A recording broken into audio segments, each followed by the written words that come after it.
Selling lies and buying time, killing people next in line. Lower classes, social slime, they don't matter. Genocide, sick from water, sick from air. Making money, they don't care. Caesar shit, force of air. Fuck them back, it's only for they war. They shoot, they kill, they massacre, rape, they burn the kids. No one makes countries lie to your face, fight and die. Cause God will give.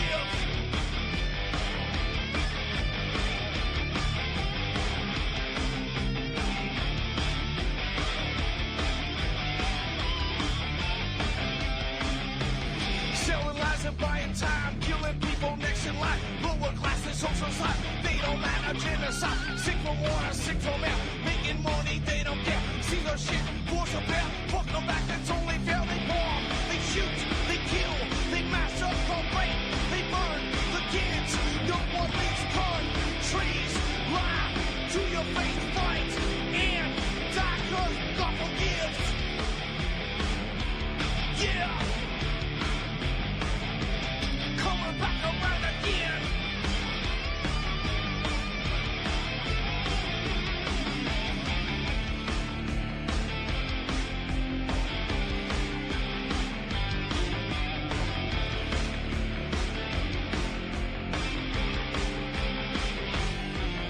Yeah.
Okay, welcome to the show. I'm your host, Ron Stevens. This is Rock the Boat right here on UCY.tv, and I'm your host for the next 2 hours. I think I'm about a minute late. I had another tech problem with this computer. It's getting to be a real pain. Anyways, it should be live now, and my apologies for that technical problem. I had a bit of a technical problem last night, too. The police called me I don't know, half hour at the end of the show or whatever. And I thought I had my mic in there tight enough that you'd be able to pick up the officer on air, but apparently it was just one-sided conversation. Apologize for that. But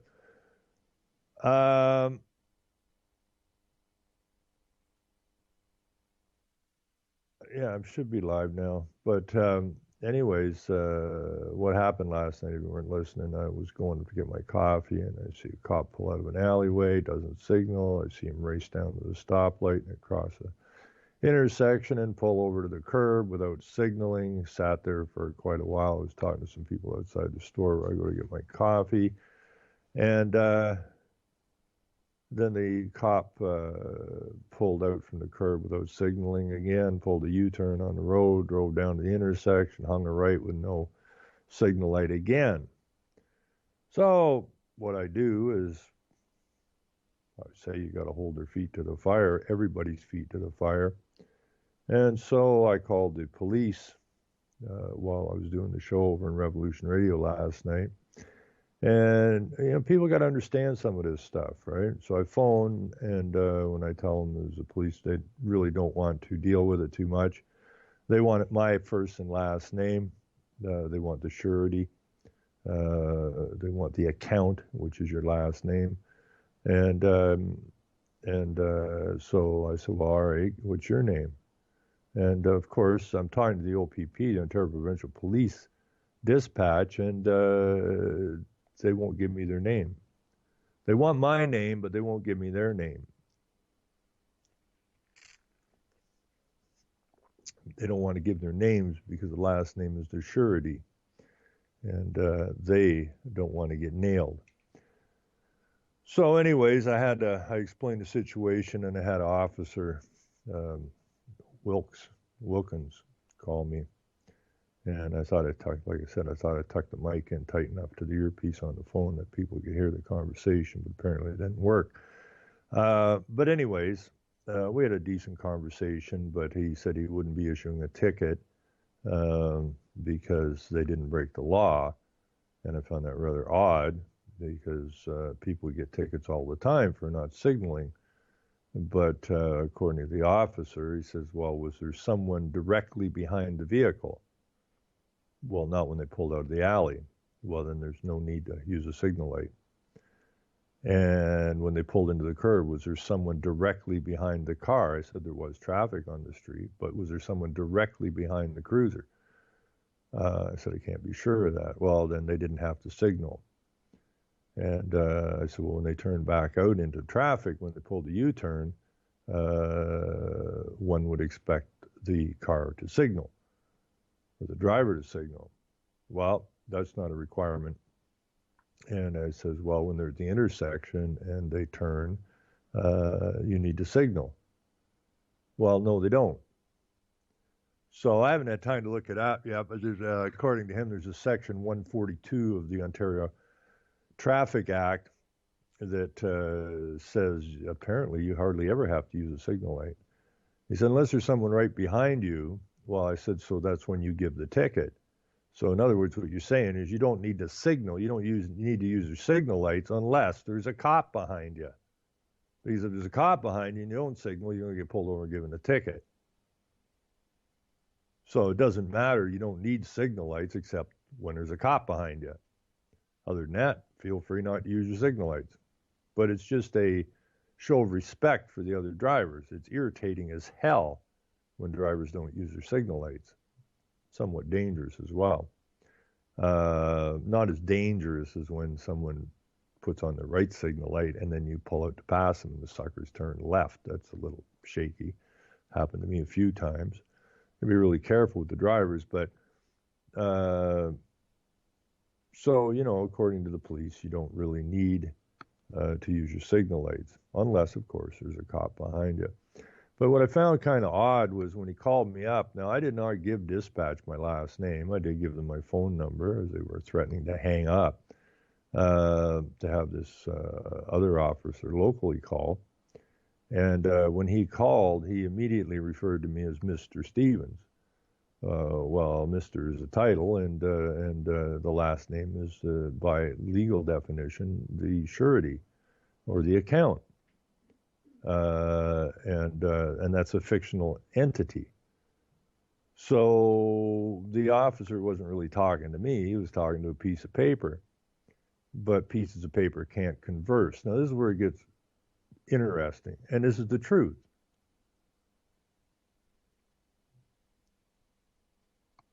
He was speaking to Mr. Stevens. Mr. Stevens is a corporate entity, a piece of paper. And I can't say this enough times, this duality nonsense. While he's speaking to Mr. Stevens, and I've done this in court, and I said, like, who was charged? Me, who was standing here, or the title? And the court gets really weirded out at that point, and I've had several justices just get up and take a flying leap out the door because they can't charge you or me. They cannot charge, the legal system cannot lay a charge against a living, breathing man or woman because the legal system does not operate that way. The legal system only operates in the corporate realm, which is legal, which is the accounts. They make up accounts using your name and they attach it to you without your knowledge. So when he's talking to Mr. Stevens, which is not me, but I, Ron, am supposed to believe that he's speaking to me when he's not. But then you got to go back to the Queen. Okay? Always got to go back there because that's the best definition of it. Elizabeth is a living, breathing woman. Elizabeth and the Queen are not the same thing. But Elizabeth and the Crown, Queen Corporation, while they are separate, obviously they're separate because they're two totally different entities. One's dead and one's alive. One's a fiction and one's real.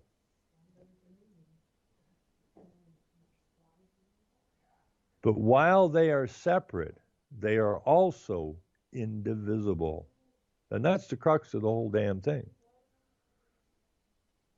Okay, when he's speaking to Mr. Stevens,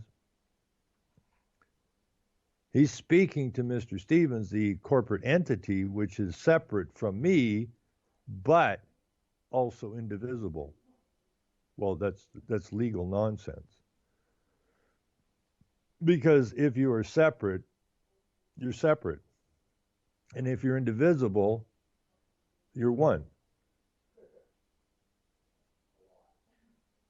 So they have to go while separate, also indivisible. But that's legal jargon. That's entrapment. So we had a chat there anyways last night. Didn't come to a hell of a lot. We discussed a few other things, like when the police all came to my house under false pretenses, completely breaking the law. They agree they broke the law. About the chief of police phoning me at home and explaining what my problem is, being that I think differently than 99% of the community.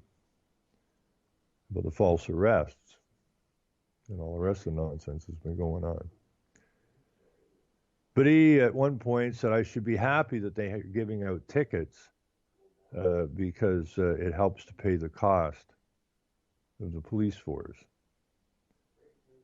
And I explained to him, I'm not happy you're giving out tickets because if someone hasn't caused any harm as a peace officer, if you see someone without their signal light on, instead of giving them a ticket, a peace officer's job is to go up and say, you didn't put your signal light on. You should pay more attention to that, please. Because there was no harm done. And if there's no harm done, then there's no infraction. Not in law. In the legal system there is, because the legal system, and I explained that to him, is you're a corporation, and your job as a corporation is to go out and bring money in, period. It has nothing to do with causing harm. It has nothing to do with breaking a law. It has to do with collecting money. And that's when he said, well, you should be glad we're handing out tickets because then that helps to pay for the cost. So you are nothing more than a legal entity that is something they feed off of. They can't feed off the legal entity because the legal entity can't do anything. So they make you indivisible, separate, but indivisible. So when they charge the account, which they created without your knowledge,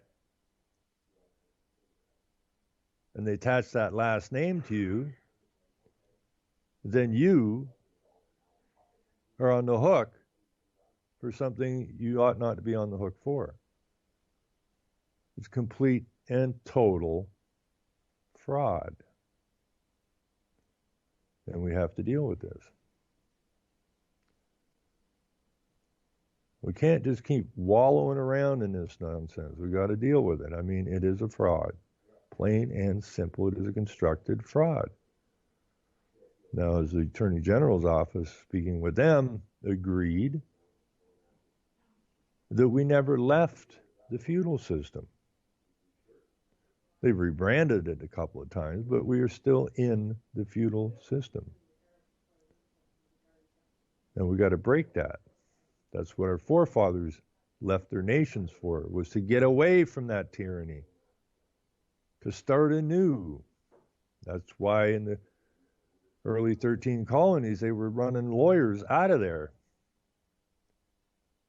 because they understood how evil these suckers are. That's why Shakespeare said, first, you want to fix a problem, first thing you do, kill all the damn lawyers. They're snakes. They're vipers. Kill them. But now our entire lives are run by the legal system, which is created by who? Oh, I don't know. Take a wild guess. The lawyers? How you doing, Arthur? Good. How are you? I'm just rattling away for a couple hours here. Back on the lawyer thing. Well, the police called me last night while I was on air. So I had, I called them first, and then they called me back. So we had a little chat. How was that, fun? Oh, it's always fun. Good. It's always fun to talk to the police. I like to talk to stupid people every now and again. Anyways, I got to get on with this. Have a good one. Anyways, that was my friend Arthur, just dropped in. And so, yeah, we got to get our act together, because if we don't, it's just going to get worse. I'm really hopeful that Donald Trump, who is also now the CEO of a corporation, and he's already proved it by his executive order, anytime someone can bypass, and it's the same thing up here in Canada, I guess they call it, the Prime Minister of the Crown, the Prime Minister of the Queen Crown, Elizabeth's Prime Minister, said during the election that he would redo the election system and change the electoral system. And after he was voted in, he said he wasn't going to do it. And he had the power to change that. And that, again, is dictatorship. That is the CEO of a corporation speaking. So, a lot of people have a lot of hope and put a lot of hope in Donald Trump, but understand Donald Trump is the CEO of a corporation called the United States of America. Period. Now, hopefully, he can rattle enough cages to wake the American people up. I think the best thing about Trump being voted in is it shook the left to the core. They've had a free run on this through the Bushes and through Obama, all pushing the globalist agendas, as well as Clinton's. And Jimmy Carter is an absolute player. 90 years old or however he is old out there, still hacking away, pushing the UN agendas. How else would a peanut farmer end up the President of the United States of America? These people are chosen. Now, Mr. Trump, he's a businessman. I'm sure there's a lot of people got their hooks into him. And he's now the CEO of the corporation known as the United States of America. And he's going to play out his role. I'm hopeful that the people don't put too much hope in this gentleman or too much faith in this gentleman, because if this gentleman was 100% honest, is what we need is honest people, he would have denounced the whole idea of the corporation of the United States by now, and said we're going to put it back, redo it as the nation of America. But it's not likely going to happen. The only hope that we can do is that the people I mean, it's really thrown a wrench into the left because they've had their own way forever. McCarthyism tried to pull the cover off of this underground communist Marxist movement, but he got shouted down, and they've had a free reign ever since.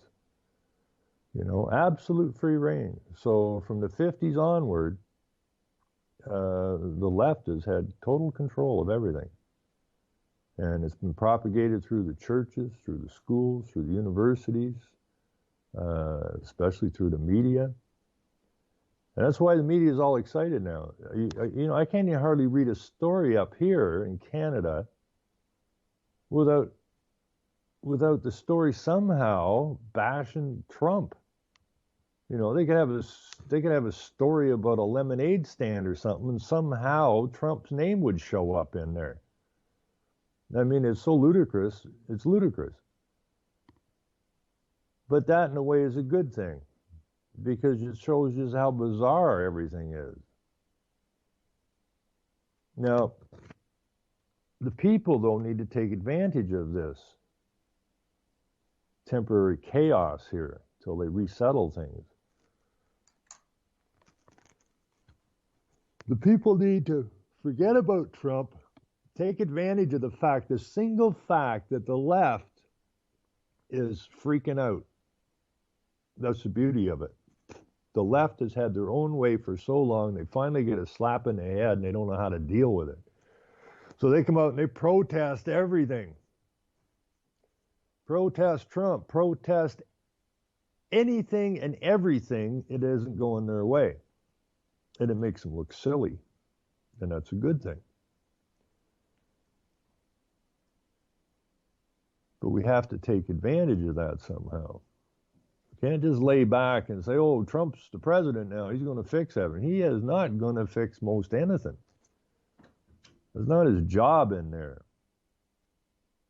Now, I listened to some interviews from way back when he was fairly young, and he had mentioned about not wanting anything to do with really politics, but if somebody doesn't step up to the plate, then he's going to have to step up to the plate. Now, hopefully, that was a genuine thought process going on at the time.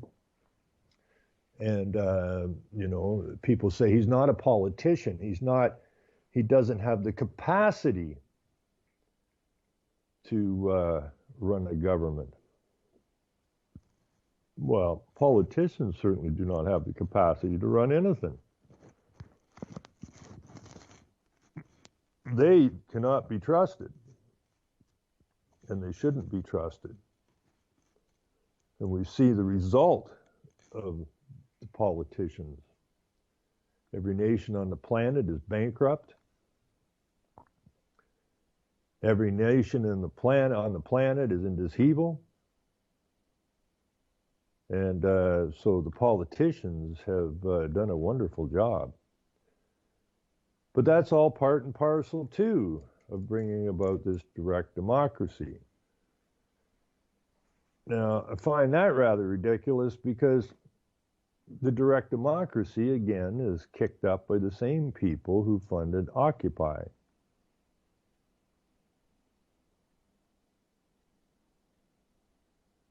And Occupy was a fraud. Occupy was down with the corporations. Well, that was the message. And now that same group is pushing direct democracy. Well, where did direct democracy come out of? The Rockefeller Foundation, the other foundation, and the United Nations. Who created, all these guys created the United Nations for their benefit. So now Occupy's gone to bed, and now out comes direct democracy. Same little goomers out on the street protesting with their signs, funded by the same people that funded Occupy.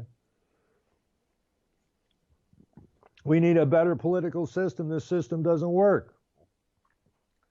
Well, it's no different than these guys did with the environment. In order to push the environmental movement, there has to be something wrong with the environment. So they go out and wreck the environment, And those little NGOs run around, oh, save the trees, they're knocking all the trees down, save this, don't use fossil fuels, as little puppets at the ground level. And now we want world government, so we need to show that the laws of your land are not good, so we can bring in complete and total international law onto your soil, which is already there. And we have to show that the political system is completely broken and it needs to be revamped. And we have many global problems that can only be solved at the global level. None of them are real, they're all made up or constructed. But we need a new political system of direct democracy where you and I can vote or do a referendum on all of these global problems. Problem is, we're going to lose every vote. You and I, the European blood, are outnumbered so freaking badly. This direct democracy ever gets a hold of things and they get it where they want it, they will bring in the most ludicrous laws and vote on the most ludicrous things, all aimed at us. Just like dropping bombs on us, but they can't drop the bombs on us because they can't justify it. We're the bombers, not the bombees.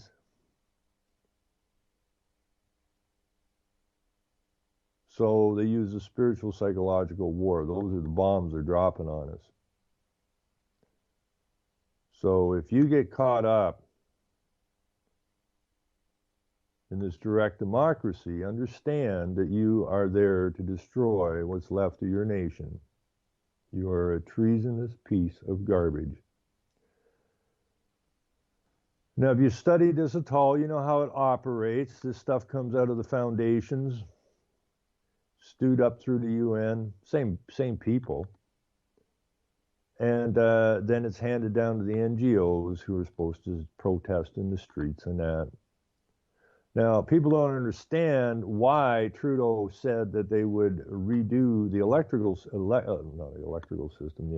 system, and then all of a sudden, after he's in, say he's not going to do it. Well, because the politicians have been using the same damn game because it's the game they've been told them to play, is these NGOs and that from the bottom, and they include the professors, political science professors, they include your preachers. It's to show everybody the electoral system doesn't work. We have to fix it. See, this is a created problem. We have to fix it. It's no different than the environmental problem. Create a problem, find a solution. Problem, reaction, solution. Now, the reaction, the problem is the political system doesn't work anymore. It's failed miserably. Well, it was a fraud to start with. But it's failed miserably. We need something better. Now, we got our problem, but they know what the solution is, and that is electronic global voting.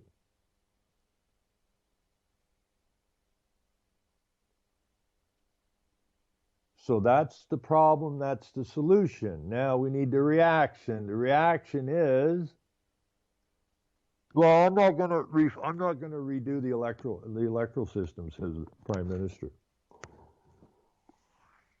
Well, now we're getting a reaction.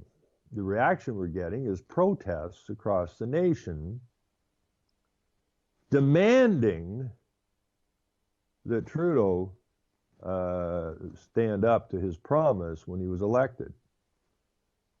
And this is coming from the bottom. Same thing they did with the environmental movement, same thing they do with every movement, doesn't matter what the hell it is. This is a plan. It's the vice. So it comes from the top, which is the UN and all of their affiliates. And there's a shitload of them. And it's funded by the foundations and that to fund these people that did Occupy and Idle No More and Black Lives Matter, all funded shit, all phony as hell. get change at the government level. So Trudeau says, we're not going to do that now. Now the pressure's on. Now we need reaction, and we're going to get lots of that reaction now.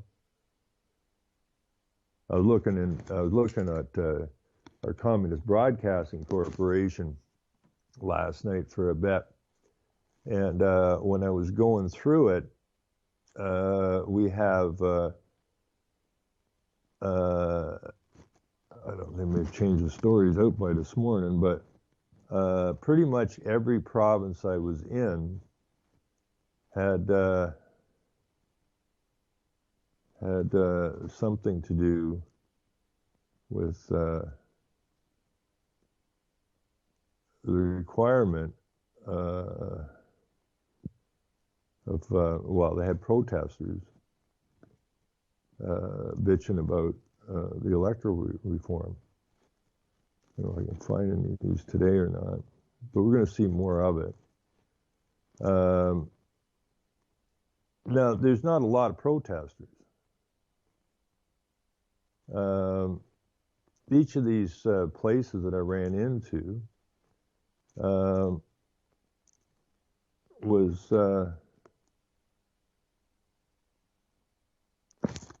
about, 30, 40, 70, maybe. I think the most I saw was 100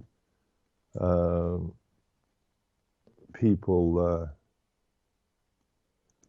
protesting about electoral reform, and that's the start. And they will see what happens. They get the media play, and then they move on to the next. It's the same thing as this Islamophobia nonsense. Same crap. Problem, reaction, solution. And this is where we end up with. And we just keep rolling it. And then eventually, the government, always the same thing. They say, the people demand that we do this. So we didn't do it. We're not responsible for it. The people demanded it. And we're just doing what the people want. But they're not doing what the people want. Well, here's one here. Trudeau's electoral reform about-face slammed at Parliament Hill rally. Well, this is the biggest one. About 300 people, and this is where the Parliament buildings are,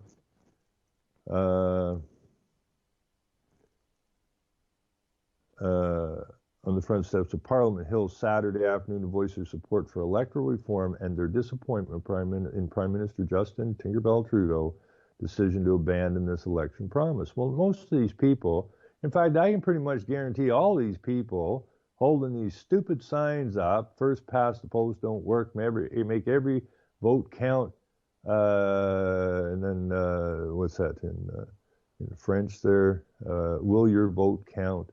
No, your vote doesn't count anyways, you stupid asses, because you can't vote.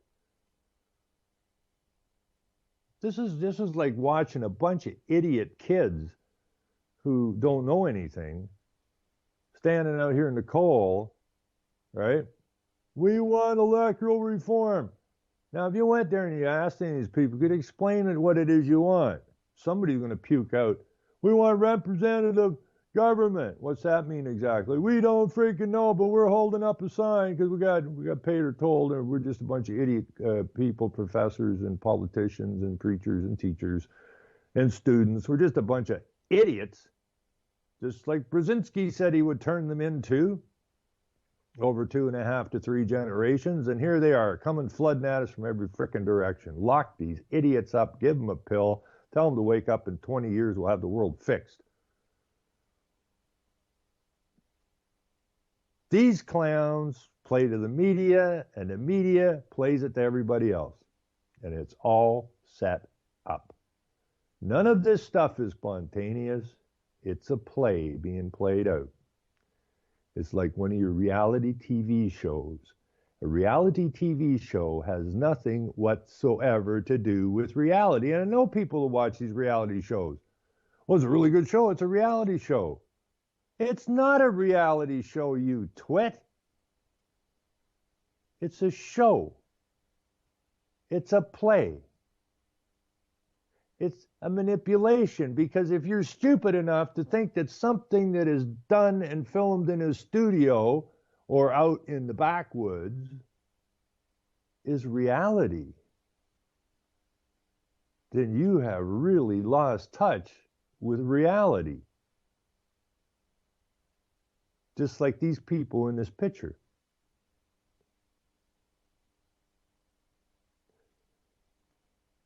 Well, there we go. Okay. The protest came together in part because of University of Ottawa political science student Danielle Ray.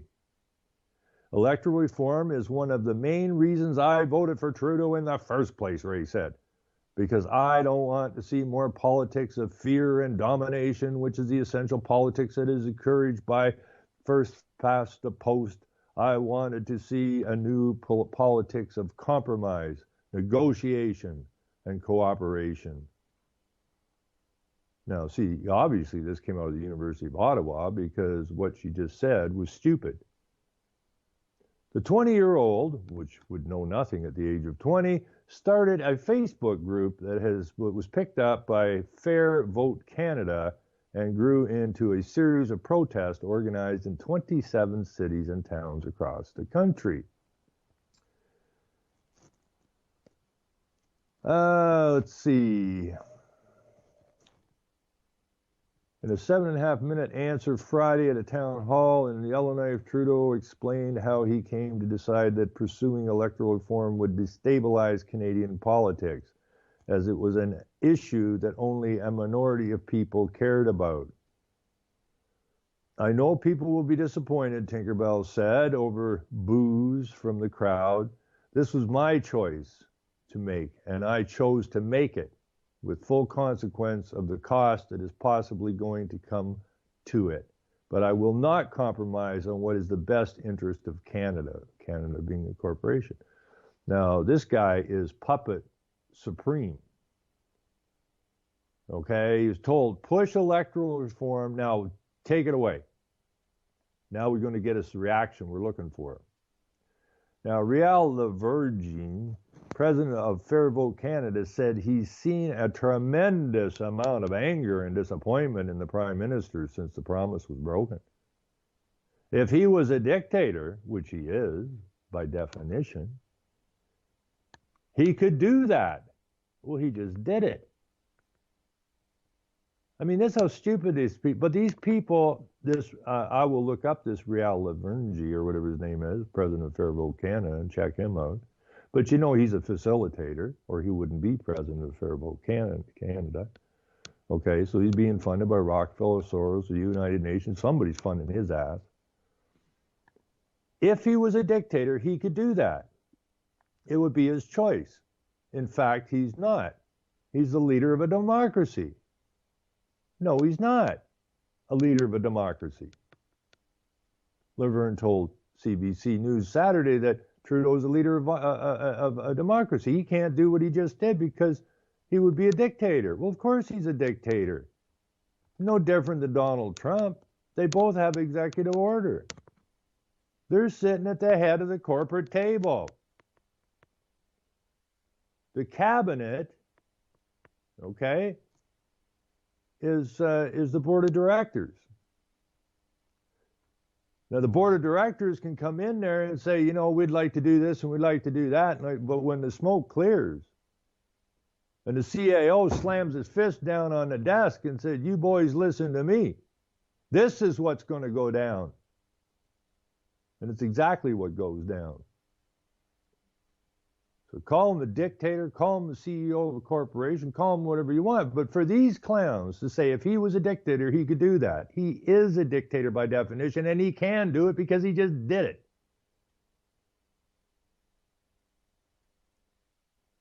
It would be his choice, he says.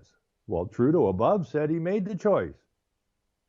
In fact, he's not, says this Réal. He's the leader of a democracy.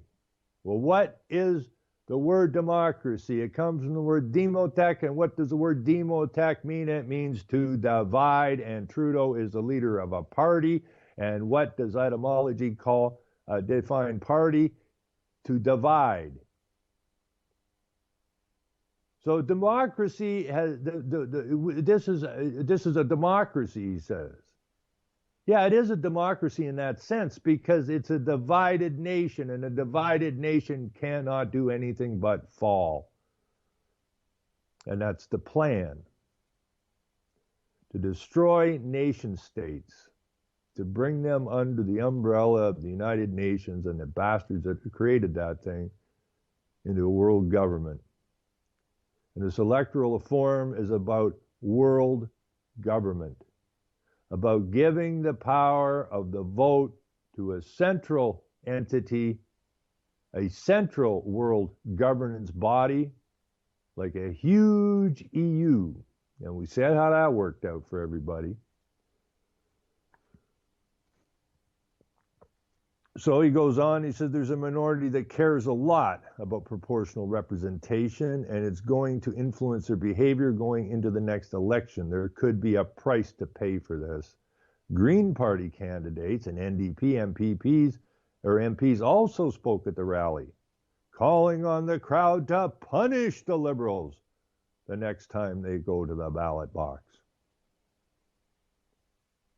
Now, the Greens and the NDP and the Liberals and the Conservatives all understand the game. And they're all players in the game. And they should all be taken out back.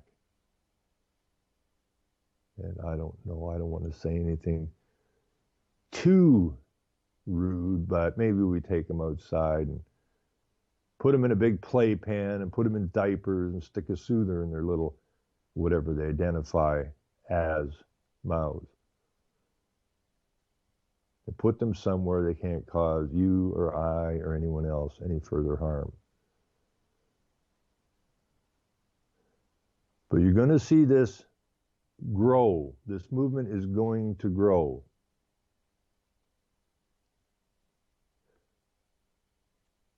And what we're going to find with this is as it builds up, the media will go at it harder and harder and harder. And people say, there are people who know nothing about politics whatsoever are going to start shouting, we need proportional representation. And you say, what's that? Well, it's better than what we got now. What do we got now? Well, I don't know, but it doesn't work. And this is how they move shit. This is always how they move stuff. But this is the last shot. Every little single town in the West and all over the world, little villages in Africa are getting hooked up with high-speed internet. Why is that? So you can do your global vote.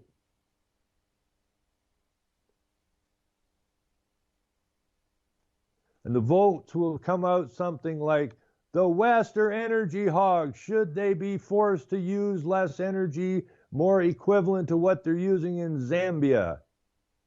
And the vote will come down, yes. Because all of these people have been led to hate the West.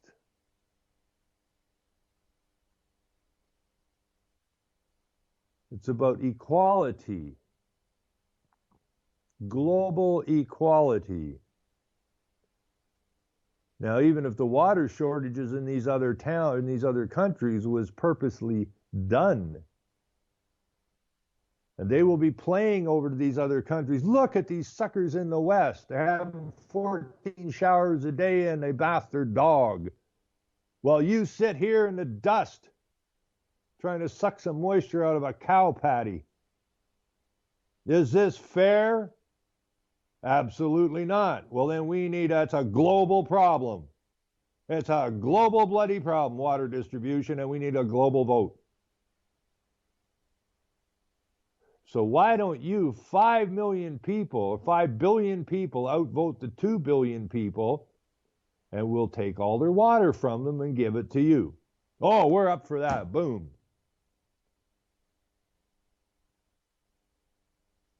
And this is straight out of the United Nations.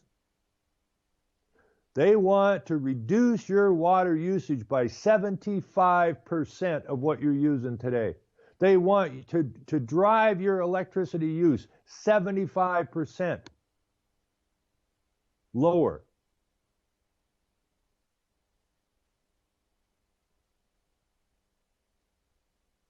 Now you just think about that for a minute. Then you start thinking about direct democracy, and you think about starting about this representative democracy, which is the same damn thing. It's another code word for direct democracy, global direct democracy. We need a global governance to deal with the global problems. They create global problems to get the reaction they want and get the result they want. And their idea is to crush the West. Drive us completely into the ground.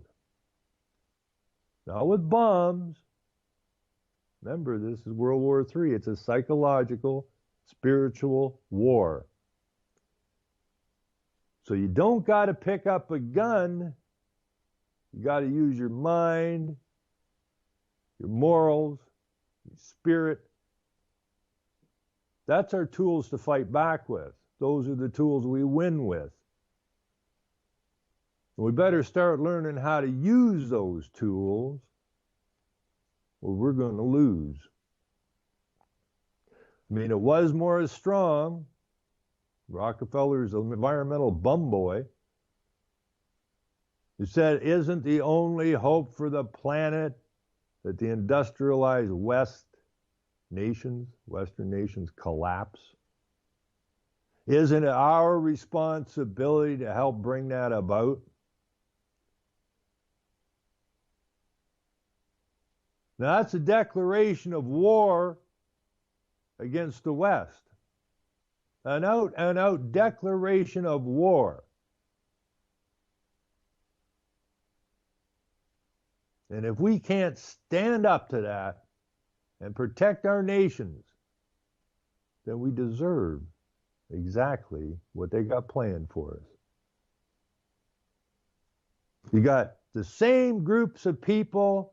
I'm sure if you took pictures, you would see the same damn people marching in the anti-Islamic or the Islamophobia parades. The same people running the gay pride parades, the same people from the Black Lives Matter, the same people from all of this shit can be traced exactly back to the foundations and the United Nations. They're incubators. They incubate this shit. It's like viruses coming at us. We're going to stomp them out. Again, if we fail to do so, well, we're going to be damn sad about it. And we got to get over this. We got to get over this idea that the politicians are to blame. The politicians are not to blame. We are to blame. Take heed. No man deceive you. We've allowed ourselves to be deceived. We've stayed silent. We should have spoke up. Silence is consent. It doesn't take a really wise man to see what's going on here. But we need to make decisions that we're not going to put up with this. And we got to get to work. We've got to roll our sleeves up.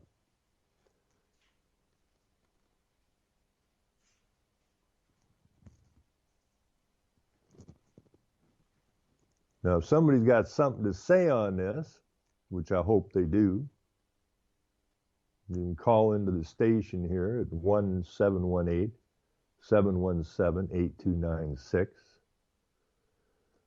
That's 718-717-8296. Or if you're on Skype, send me a note and I can drag you in here.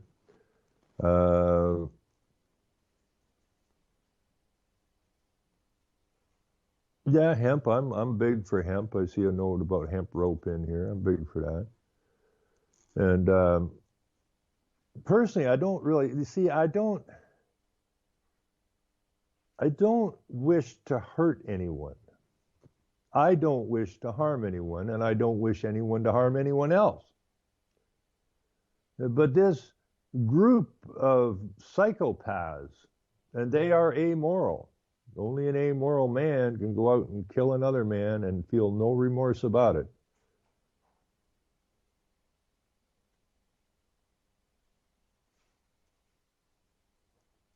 They are most definitely amoral because they are the political system, which is the legal system by definition, which is amoral. They have no moral value. They do not value life,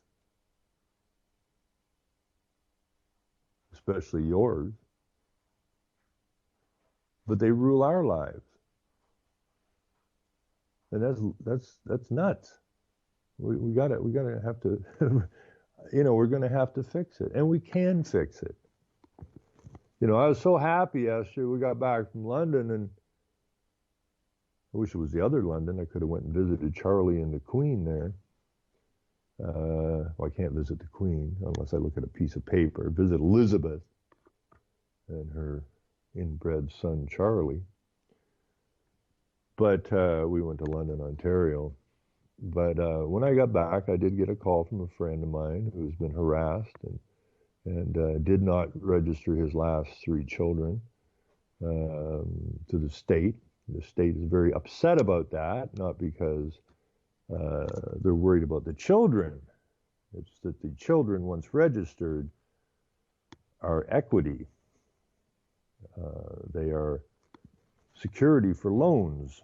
So by Enos not registering his children, the state feels shortchanged, so to speak, because they can't put his children up for collateral for loans, of which his children, when they grow up, will slave their entire working lives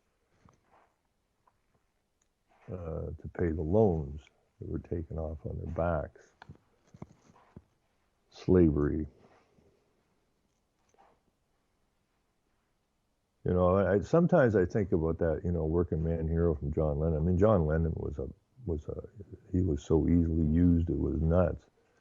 But, I do like that. There's still room at the top. They say there's still room at the top. I think it goes if you're willing to say, willing to smile as you kill. And that's politics. That is politics. These are a bunch of self-centered, amoral a-holes that need to be put away. They do not have your interest at heart. They don't even recognize you in the political system. So say, well, the government will help us. They don't recognize you.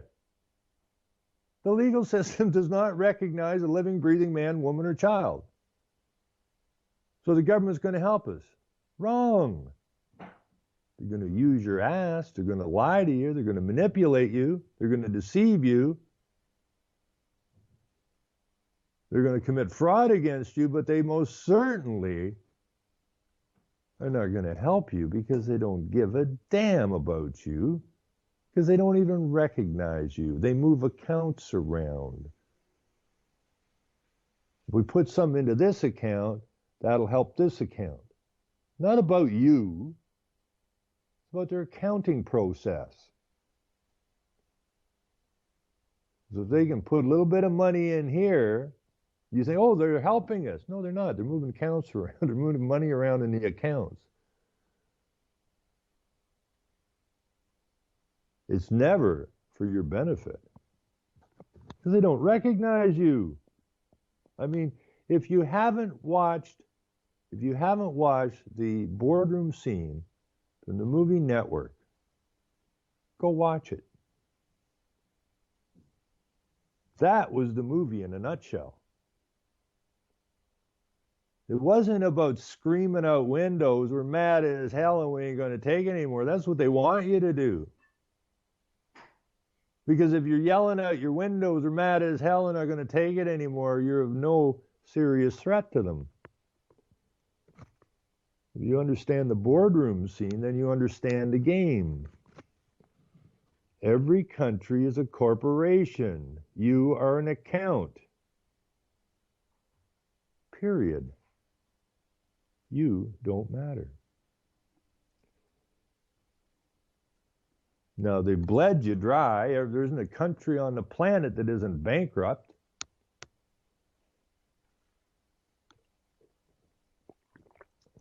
So I suppose you could look at this depopulation plan as calling bankruptcy, cutting their losses.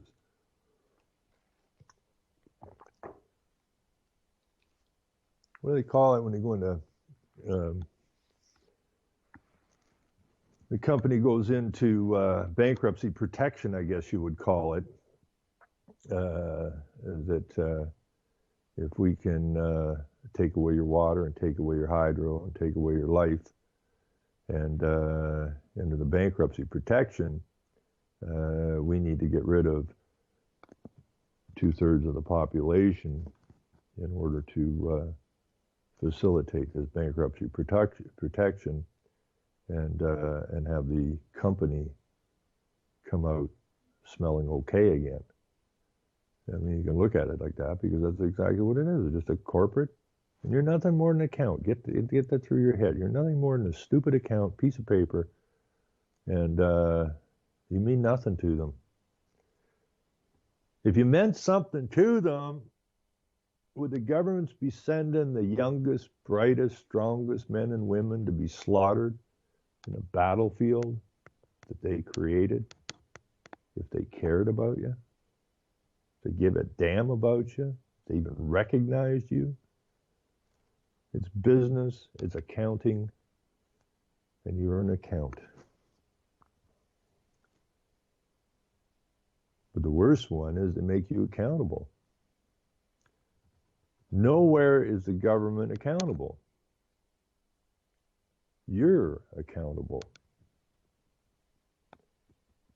which is even more dastardly. So when I see these guys here and gals running around pushing this representative democracy, they still want a democracy. I've had it out with these guys a few times. They still want a democracy. They want a direct democracy. Well, could you explain that to me? And they can't. You know, it's representative democracy is what they're talking about, with referendum in there on particular votes. And they hold up Switzerland as an example. Well, is there a more evil place on the planet than Switzerland? I mean, there's a reason they didn't get bombed in the 2 wars. There's a reason there's so much stuff at Geneva. Because they're a huge player in all of this stuff. So why would you want to be like Switzerland? You know, this makes me nuts. This is one thing that really makes me crazy. You see it over and over and over, right? Look at what Denmark's doing. Look what Germany's doing. Look what this place is doing. Why? You know, the just like is a sales pitch. It's a deception.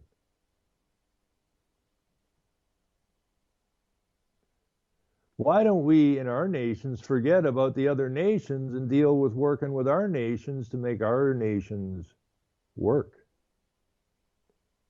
Why are we bringing in all these goofy ideas from all these other nations? Because it's part of the manipulation process used by the foundations and the United Nations. They'll implement something somewhere, and they use that as an example, and they suggest. Okay, and the word suggest, again, I believe means evil. I think it does. I'm not sure, but we'll look it up because we can. Suggest, place before another's mind, put forward a proposition, to bring up, bring under, lay beneath, furnish, afford, supply, prompt, see, suggestion, meaning to act so as to call up the idea of something else. So they get something going in some country, doesn't matter if it's a little country, big country, wherever, or a state or province, wherever, and then they play on it. And then the media picks it up worldwide and says, oh my goodness, look what we should be doing the same thing. Our country's going to be left behind if we don't step up to the plate and do the same thing.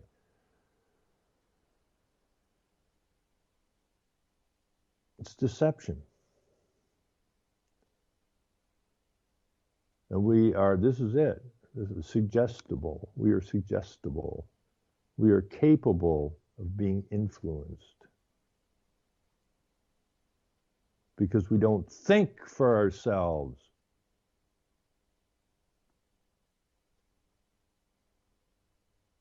We don't do the research that's necessary. We don't pay attention to what the hell's going on. We are always in a reactive state. So they suggest we react. But it's done in such a way as that we react favorably to their suggestion, which is a deception. So we are willingly being deceived. We're willfully being defrauded because they suggest stuff to us. When they come out with a program, now that they're pushing this nonsense of direct democracy, now that they're pushing that, you're going to start finding it popping up in all kinds of magazines, all kinds of radio shows, all kinds of television shows, all kinds of newspapers, and they will also be bringing it up in the schools and the churches, the suggestion. And because it's a mass propaganda,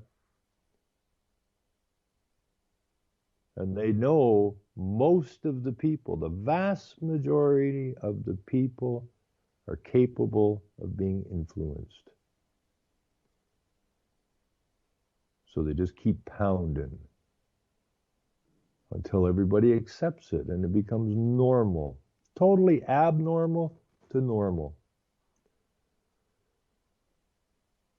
And then we move on with the next piece. Until we got our boot on your neck so tight you can never squirm free again. Now I was rooting through some of the Constitution stuff up here in Canada. I don't know where I get time to do all this stuff, and I'm really ticked off because I had a bad crash here, and I always keep like 100 tabs or better open to bounce back and forth for references and that. And a bad crash, so I lost everything that I had open. It's in my history somewhere, but some of that stuff I had open for months, so I got to really do some serious digging to get it back. But I was reading through some constitutional stuff, and then some words from Mr. Hogg, who is our constitutional expert, who just happens to not be Canadian. I guess he's Canadian now, but he's dual. He's a New Zealander.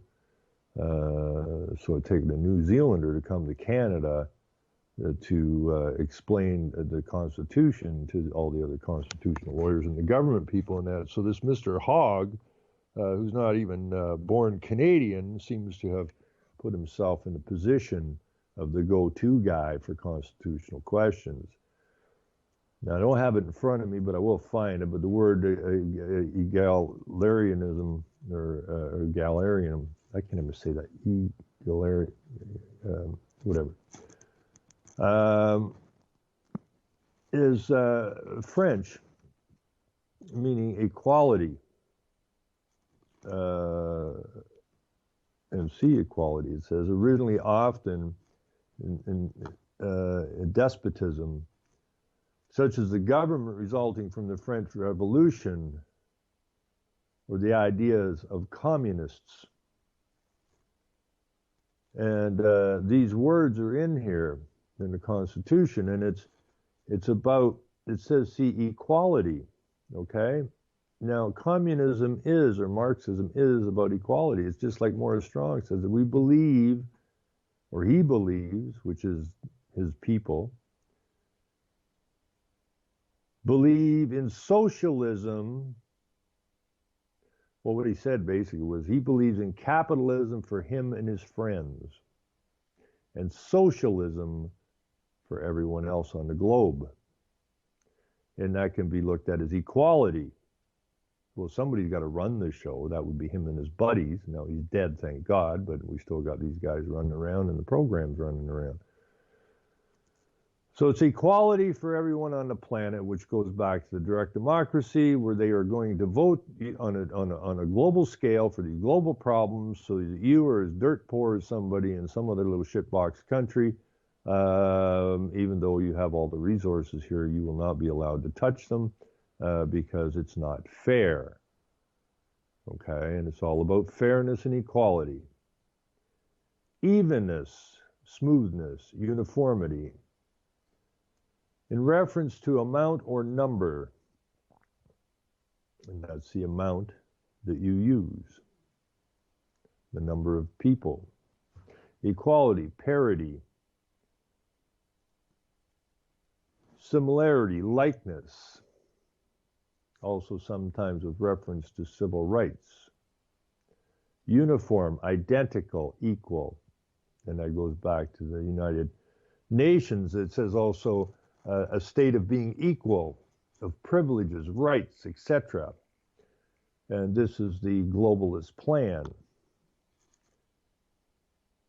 which is communist. Global communism,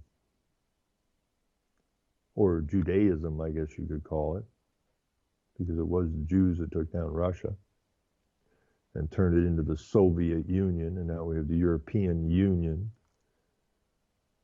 and well, the North American Union, and the Asian Union, and so on and so forth. And it was the guy from the Ford Foundation who told Norman Dodds, when he asked Norman Dodds, what are you guys up to here at the Reece Commission? And this is from the 50s as well. I mean, they were trying to expose this stuff and root it out in the 50s. The McCarthyism and the Reece Commission and other things going on.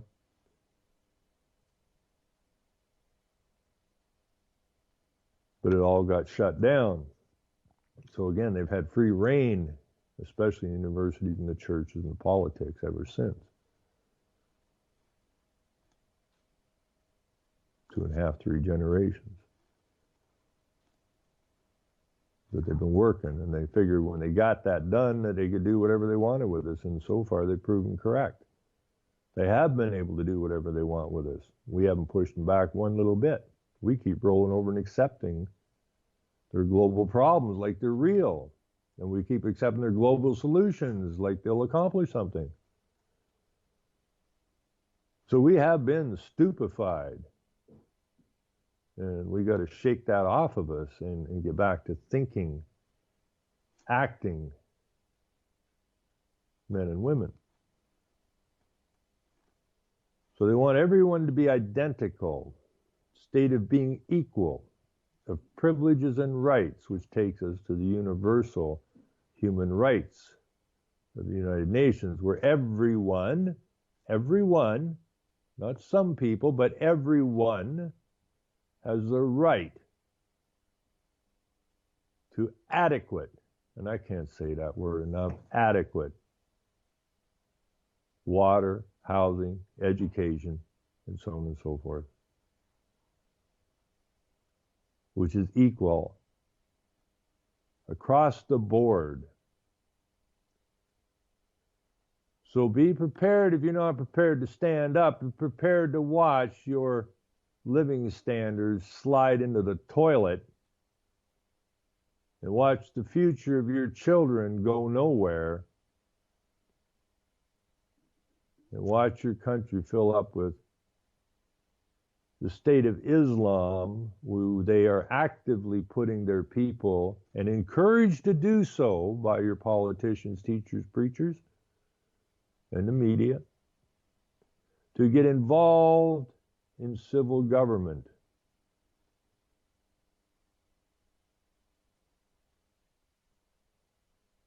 for a reason, because they become the lawmakers.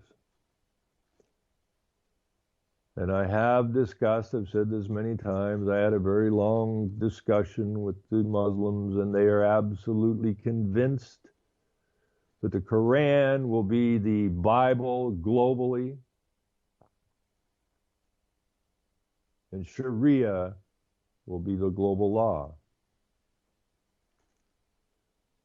Now, they're convinced of that, and they've been encouraged to do what they're doing, because the Constitution of the United States must die, and so must be the King James Bible be eradicated from the face of the earth in order for them to get the control they want, which is total, complete control. So all of your politicians know why the migration is taking place. It's to move the agenda. You can't pick up a paper up here anymore without, they're calling the people in this country who are basically white Europeans. Anybody that says anything negative about a Muslim or Islam is instantly characterized as a white supremacist. Anybody in this country or anywhere else on the planet that says anything negative about a Jew is hammered as a white supremacist. Now, I can say whatever I want about a German. I can say whatever I want about a Pole. I can say whatever I want about an Englishman, and I will not be labeled a white supremacist. Why these two groups? Because they're both Semitic. They're both the same. They're partners in crime. And the crime they're trying to commit is global domination. And they basically dominate the globe now. But two things they can't stand is that American Constitution and the King James Bible.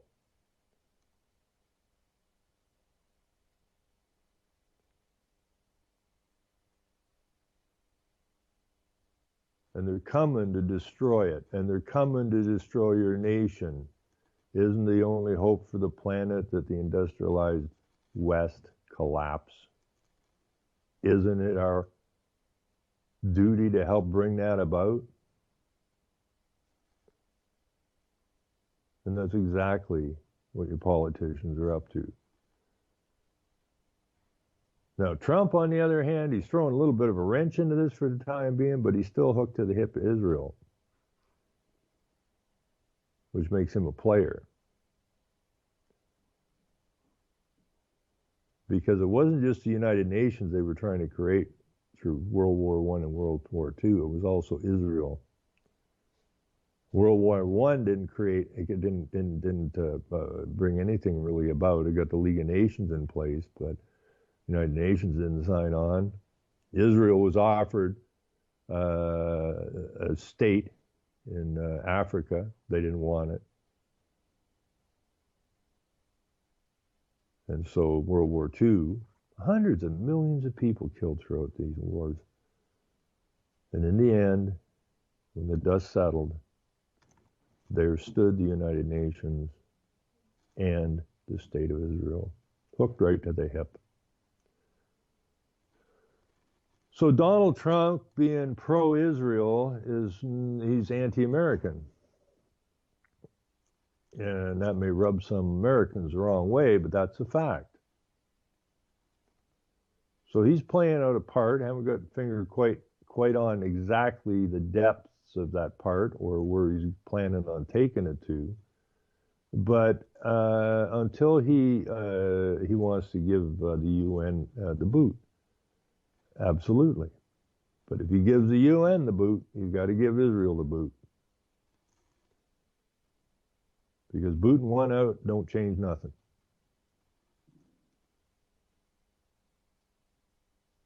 Israel is nobody's friend. It's as equally evil as those who created the United Nations. They say, well, you can't say that about Israel. I just did.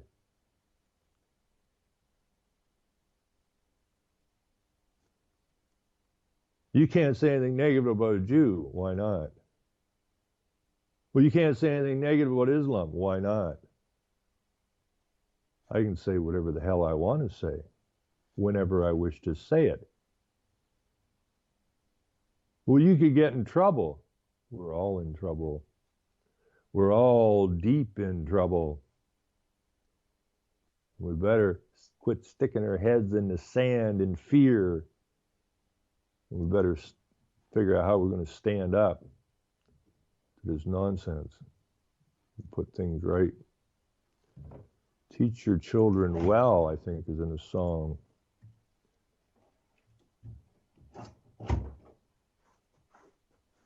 Did you bring me a present? Are we done? No.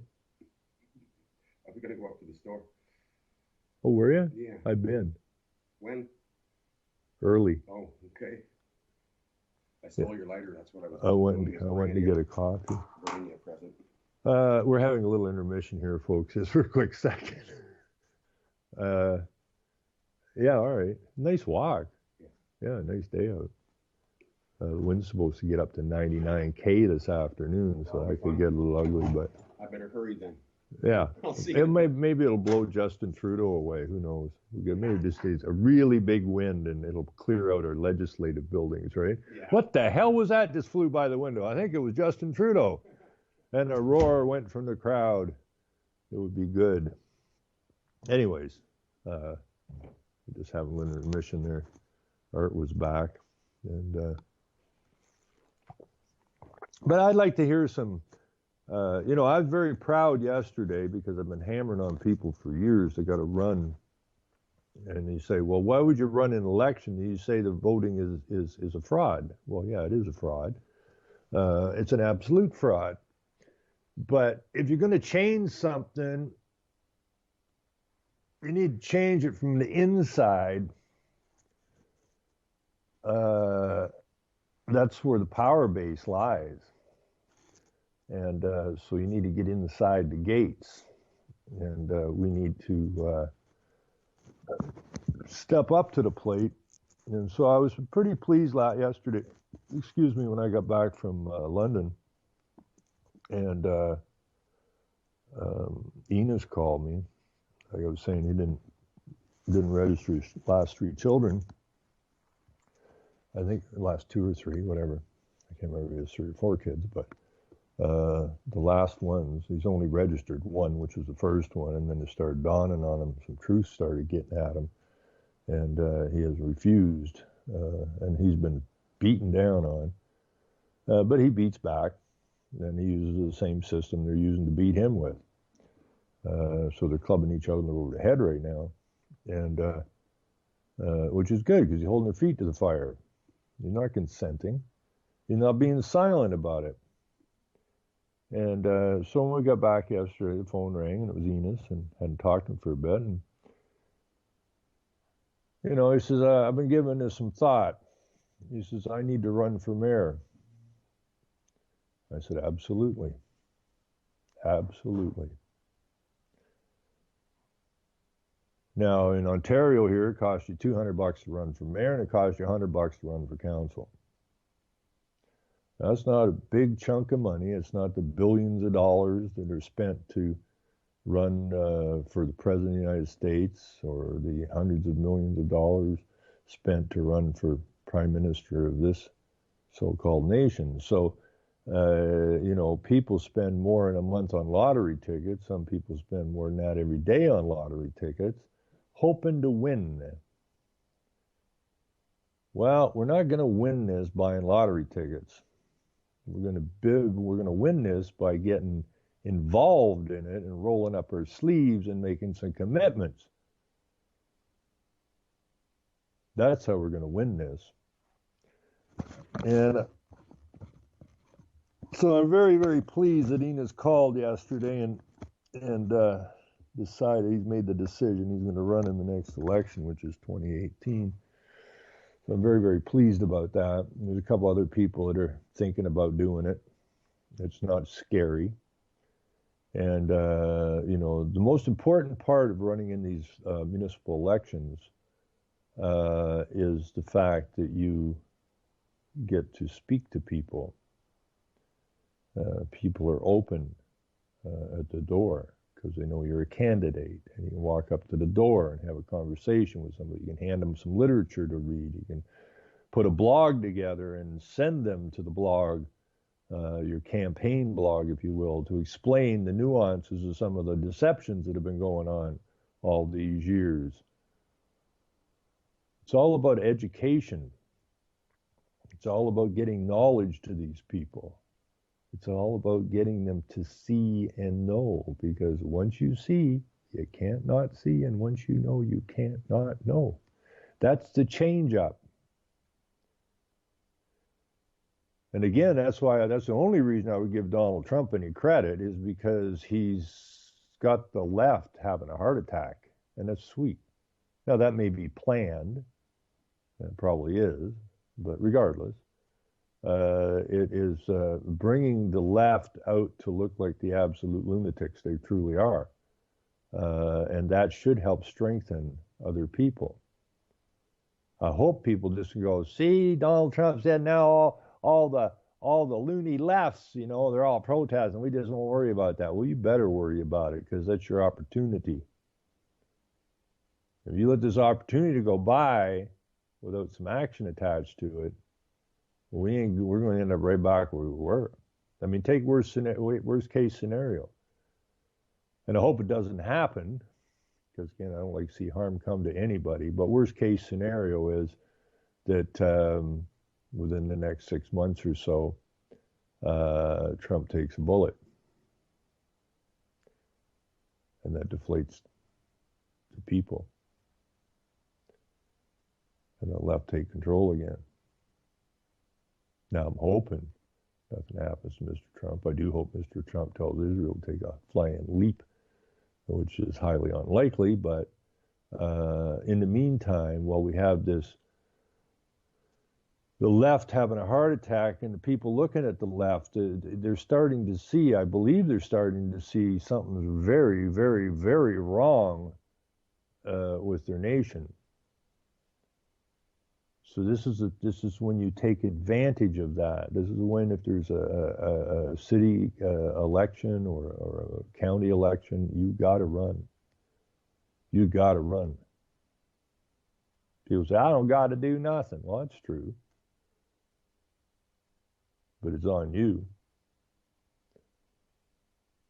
Because if you don't run, who's going to run? There isn't a municipal council in the West anywhere that is not overloaded with leftists. It's their message that's been flogged on the people. It's their agendas that have been pushed through the councils. Not their agendas, it's the UN agendas, the globalist agendas. And this is an opportunity to start turning that back. It's a huge opportunity not to be missed. How complacent are we? Pretty complacent. We're always looking for somebody else to do it for us because we don't want to do it.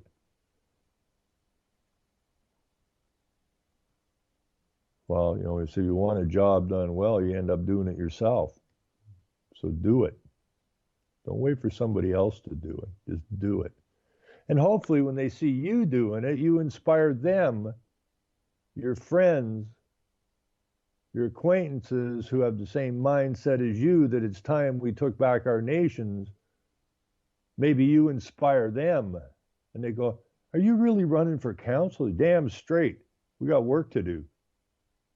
Well, is it hard? No. Throw $100 on the table. Make a free blog. Print a few pieces of paper. Hit the doors. Go to the all candidates meetings. Speak your mind. This is a time that we must take the opportunity that's given us to inspire the people, one to think, one to understand, one to see, and one to get some knowledge into them, so that they become inspired, that they do not feel that they are beaten down, that they are not going to depend on someone else to fix it for them.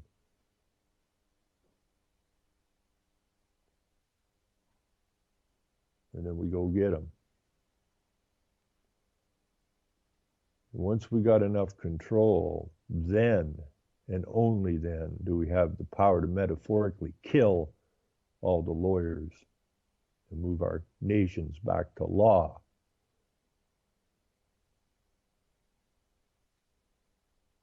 And only then do we have the opportunity to start our own national banks based on the resources of our nations, the wealth of our nations and the wealth of our people for the men and women and children of our nation.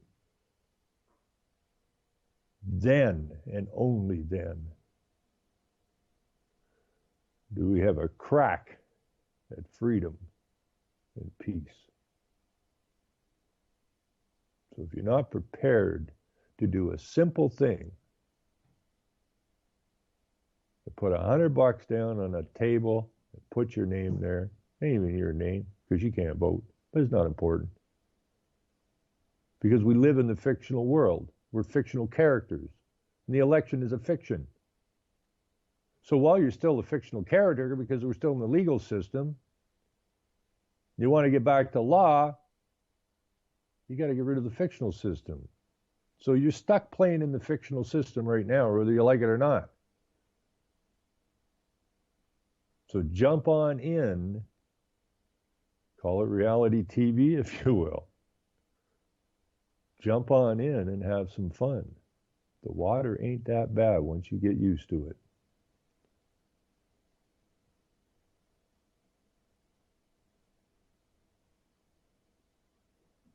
You know, it doesn't matter what paper you pick up or what newscast you turn on or what preacher you listen to. You are just being led down the garden path.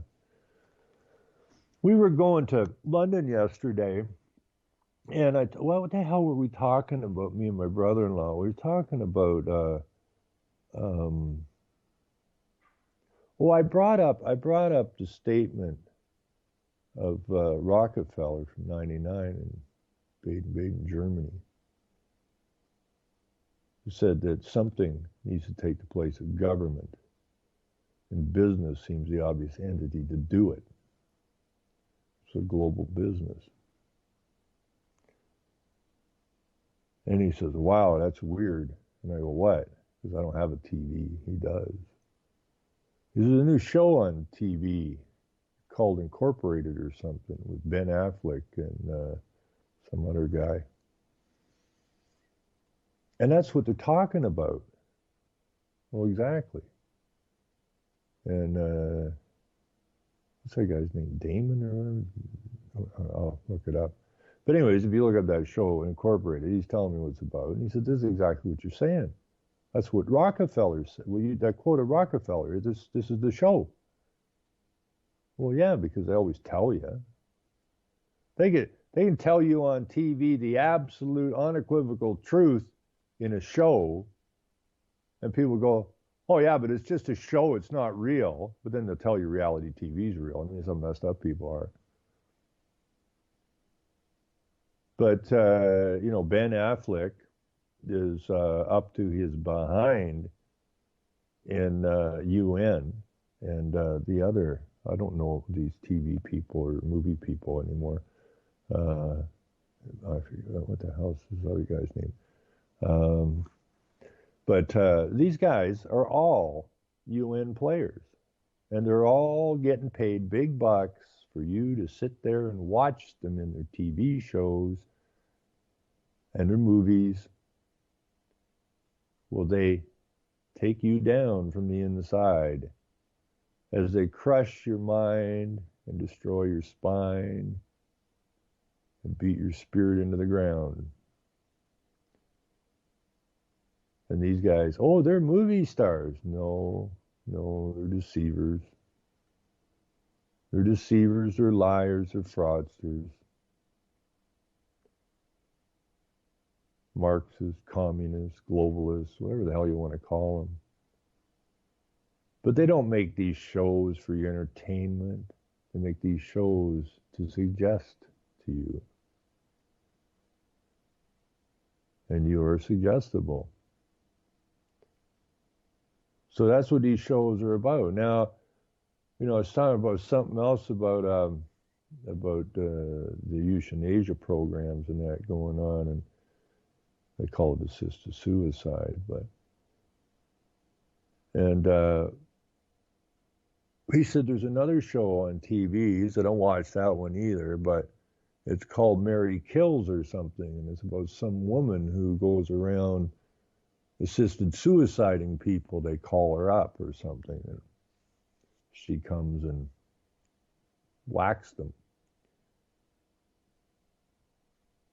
which is exactly the agenda, but they turned it into a TV show, and apparently people watch that.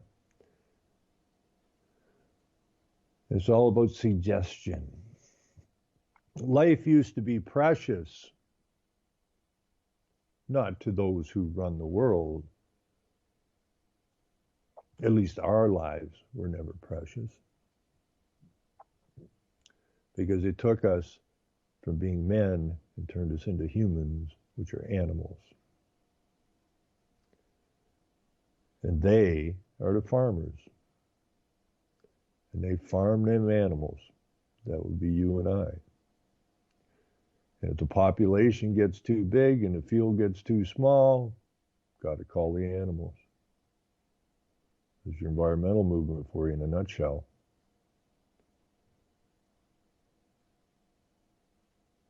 So we just need to understand so few things, really. And then we need to inspire each other to move forward, to crawl out of that fictional Alice in Wonderland hole. I mean, the character Alice got it. She got at it. She understood the game. It's not a hard game to understand. We were born down the rabbit hole, where we live in fear of false authority, where we believe anything that the teachers and the preachers tell us, and we fear the kings and the queens, the presidents and the prime ministers. And we are basically like, we live our lives like scared little children.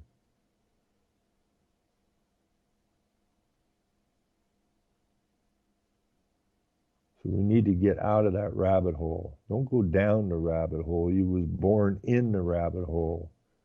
Get the hell back out of it, which is basically the same as the name of the show and the same thing that happened in that movie, Pirates of the Caribbean, which is rock the boat. It's upside down. We're not in reality. We are living in the netherworld. It's the only way to describe it. It's the legal world, which is a netherworld. Persephone, which is the word persona, person came from, was the wife of Hades, who's the king of the netherworld. So crawling out of the rabbit hole or flipping the boat upside right is to get back to reality and get out of the netherworld and get out of this fictional nonsense that has entrapped us and enslaved us and deceived us since the day we were born.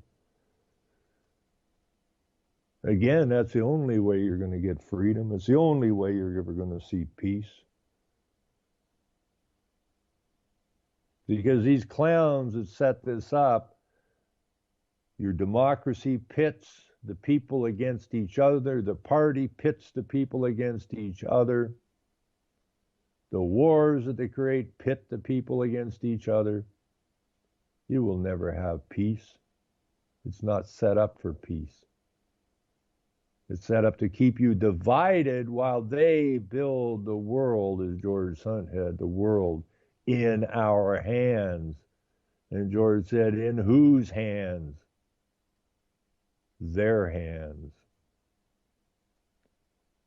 Now we've watched the wars, the depressions, the killings, the deceptions, the frauds, the lies, the hurt that has been laid upon the people of this world.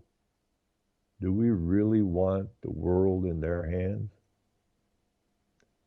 If we give them what they want, then you look at the history of their past actions.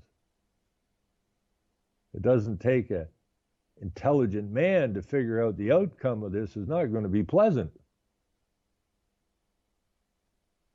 So therefore, we have to become involved.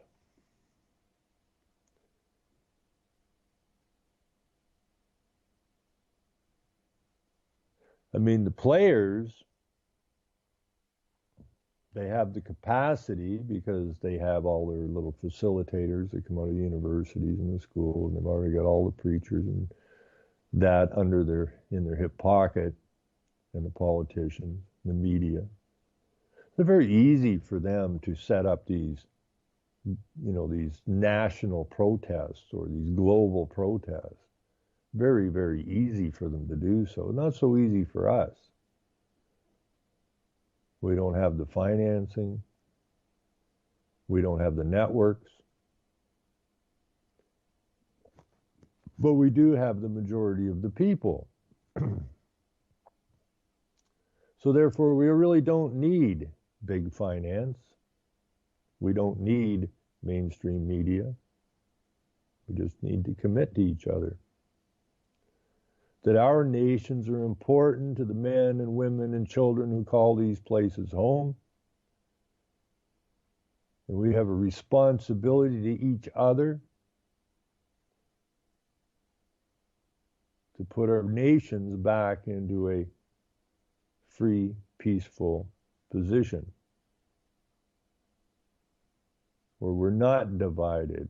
We are a people. We need desperately to rejoin with our native North Americans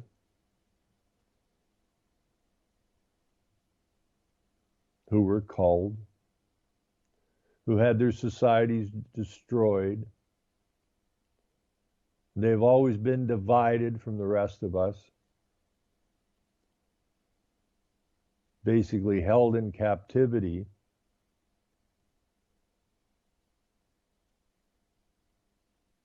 We need to reunite, I guess, with those people. They have a proper history.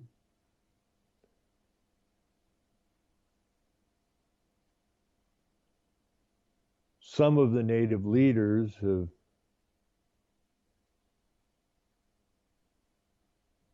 said some pretty interesting things about the fact that we too are on the reserve, that we too are slaves. And they're absolutely correct. But too many native leaders are the same as politicians, and they're all involved in leading their people over the cliff, and they lie and they manipulate their people for benefits for themselves. They don't get any lower than that. It's not just our politicians, it's their politicians. But we need to reunite. We're all those people.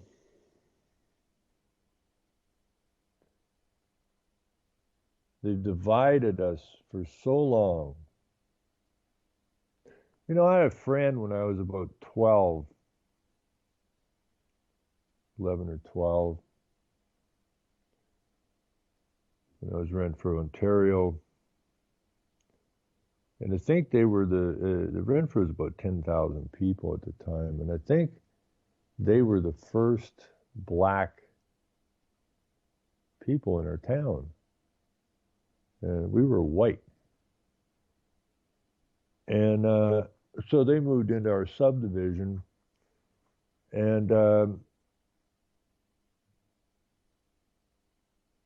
we were the same age, and so we walked to school and that, shoot shit and whatnot. Nice kid. He had that really tight, twisted hair, and he was very dark. He came from South Africa, I think. I went to England, ended up here, and it was absolutely amazing. People would call his ass out. And, it really hurt the kid. Hey, nigger. I said, what the hell, what's going on? He said, oh, they always do that to me. So I'd have to intervene sometimes, but I thought, what is wrong with people? What is wrong with people?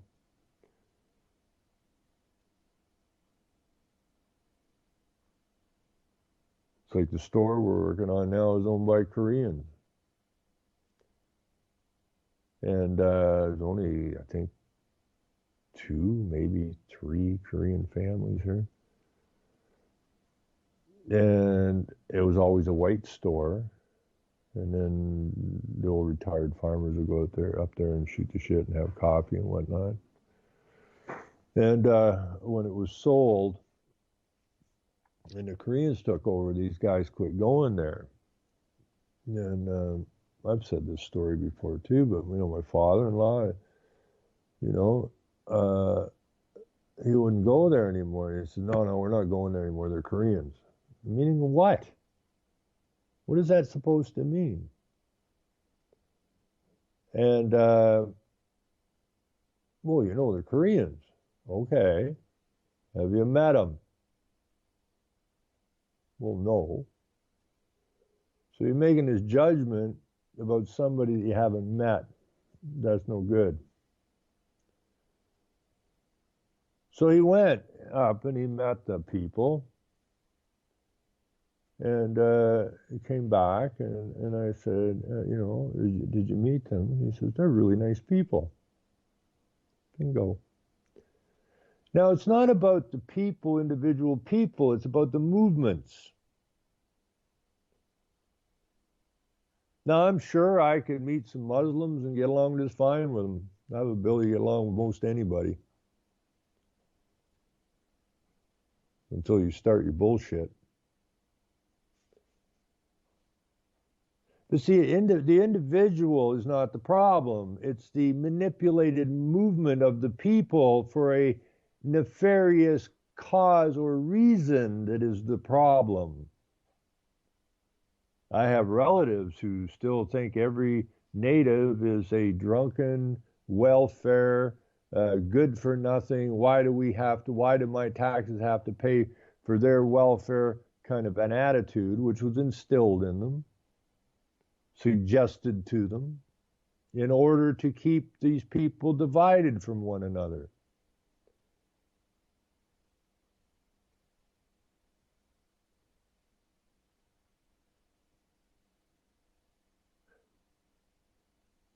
It's not the individual. It is the manipulated movements and attitudes that is the problem.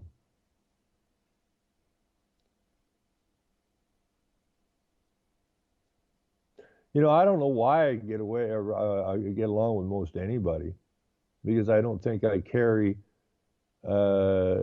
these thought processes. I deal with each man or woman and child at the individual level.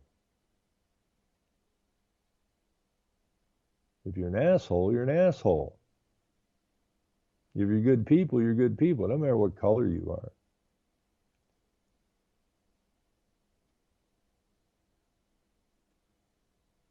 So I've never really had any problem getting along with anybody except lying preachers, lying politicians, lying teachers, lying media.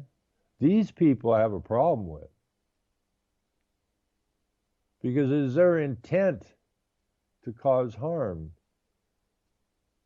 not to any particular group of people or any particular man or woman or child, but to divide the people and turn the people against each other.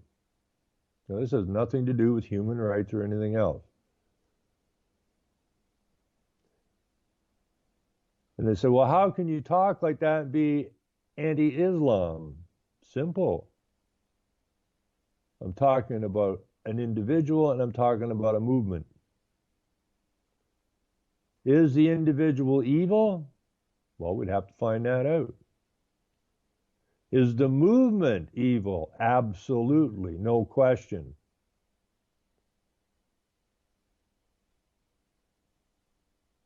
And there's a big difference between those two.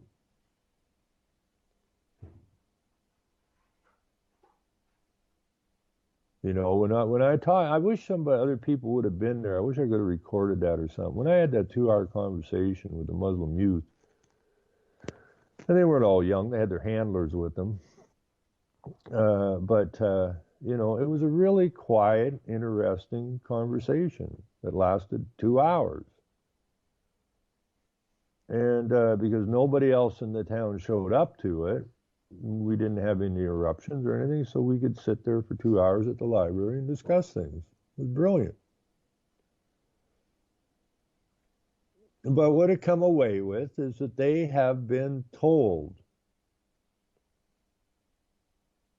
to do what they're doing.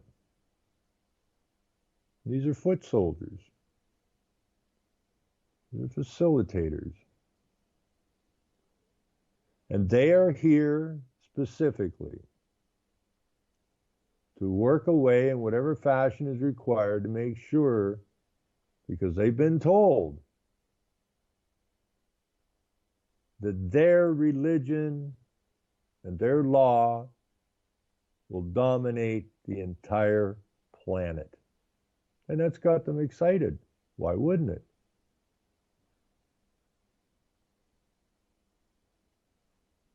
But this is the plan. And the media tells you can't say anything negative about this plan. The government, the so-called government, tells you it's a hate crime. No, it's not a hate crime. Your crime of bringing this movement into our nations, that is the crime. That is the hate crime. That is a crime of hate against your own nation and the men and women and children who call it home. That's the hate crime. Nothing I can say could be considered a hate crime.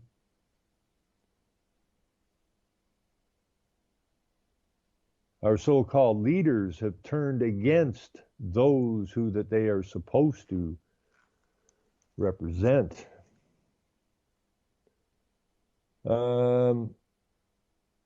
Excuse me, I just got to send a message out here real quick to somebody.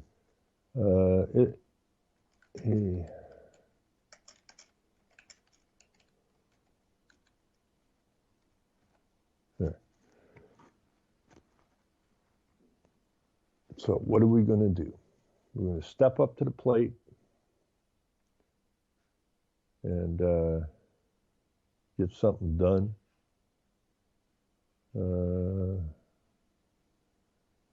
What is this here? Obama insists on indefinite detention NDAA bill to strip Americans of rights. Well, Obama ain't there anymore, so what, I don't know what that has to do with anything, but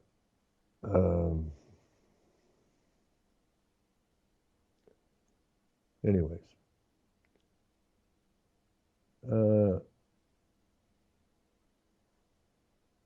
This is the premiere. I was going to do this for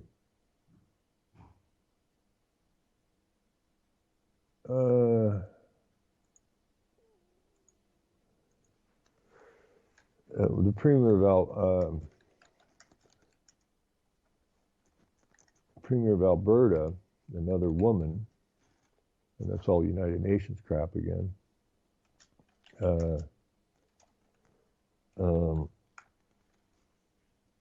Got in here. She's NDP, which is NDP is members of the International Socialists, or Socialist International, of which Gro Brundtland was vice president, who was commissioned by the UN to come up with the Gro Brundtland report, Our Common Future, Our Communistic Marxist Future, mostly written by Morris Strong and Rockefeller.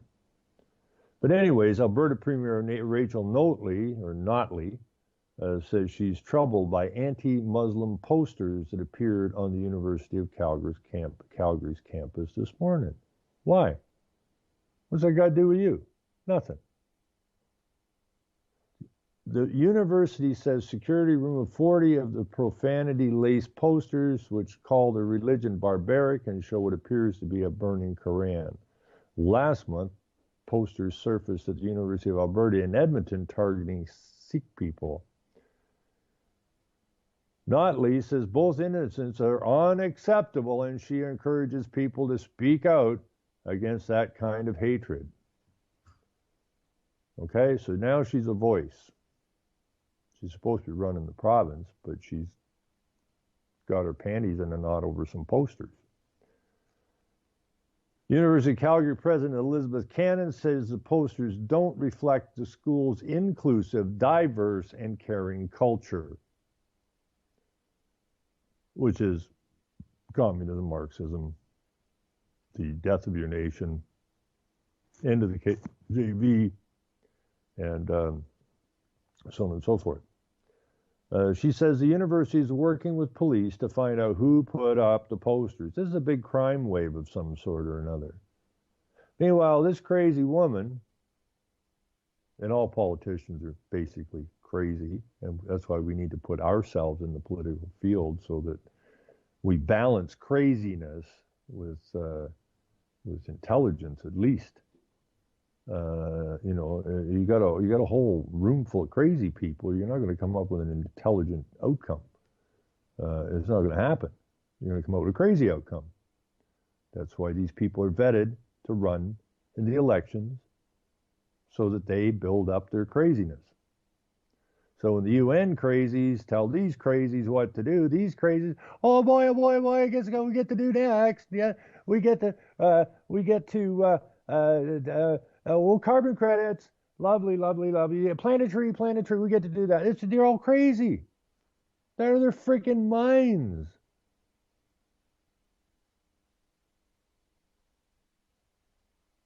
Well, we got to do something about climate change. It ain't real, you nutcase. And then they put their hands over their ears because they don't want to hear about it, because crazy people don't want to hear the truth. So we slowly got to move these crazy people out of their positions of power, and the only way you can do it is put yourself in that position of power. It's the only way. Something has to be, we got to remove them and place us in there. Move the crazies out and put the nationalists in. These are all internationalists. There isn't a frickin' politician that is not an internationalist, which is basically world Judaism or world Islam. Same thing. These people are tied at the hip. Same damn thing. One's the same as the other. They slaughter their animals the same way. Now, if I or you slaughtered an animal the way they do, we would be up to our ass. Our pictures would be plastered all over the news media, and we would be thrown in jail if we killed an animal in the manner that the Jews and the Muslims killed their animals. It would be hate coming at us in the extreme. even though they do it.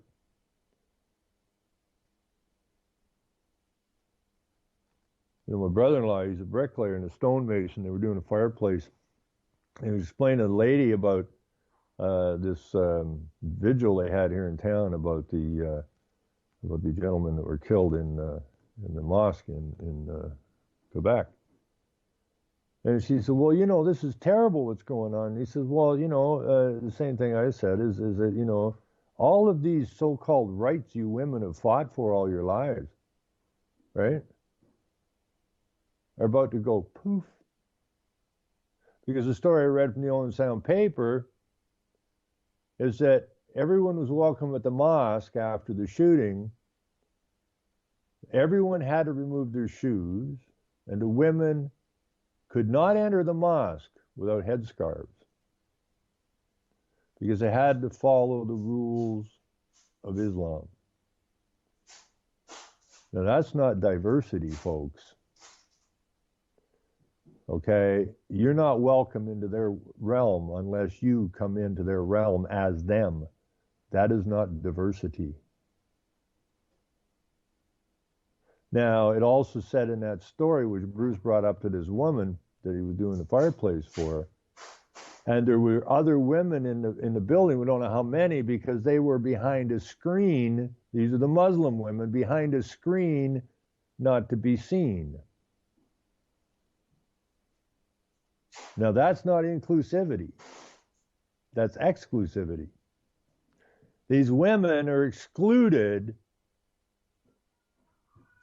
They do not have anything that could even be remotely considered as human rights in Islam. I hear a cat fight. Just a second. I may have to cut this. What a bunch of asses. Anybody need a cat? I got this really nice stray cat that moved in. Beautiful cat, got no claws. Some idiot went and took his claws off and then apparently let it loose. And so I have two other cats, which are males and neutered. And this poor cat can't defend himself. And we just had another cat. What? He's probably under the buffet or up on a chair. Is he okay? So anyways, I don't have a Muslim cat. These are all regular old Canadian cats. Anyways, we're just about out of time. So all I'm going to say at the end of this is we got to hold their feet to the fire. We have to expose them for what they are, and we have got to step up to the plate and show that we're there to make a difference. We don't going to protest in the streets like these other UN NGO dickweeds. We're just going to go get things done. And we're going to get some kind of power that we can use. And then we're going to put these crazy people in a crazy home somewhere. Because anybody that's following and pushing the UN agendas, which are designed to cause everybody on the planet a great deal of harm, knowing that this is the plan, these people are obviously psychopaths, crazy people.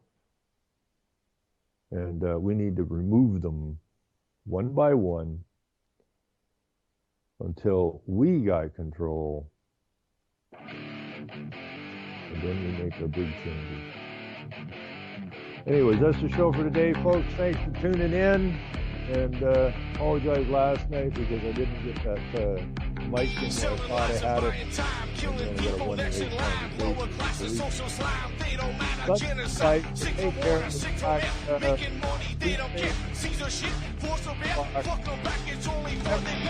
they shoot, they kill, they massacre, they burn the kids.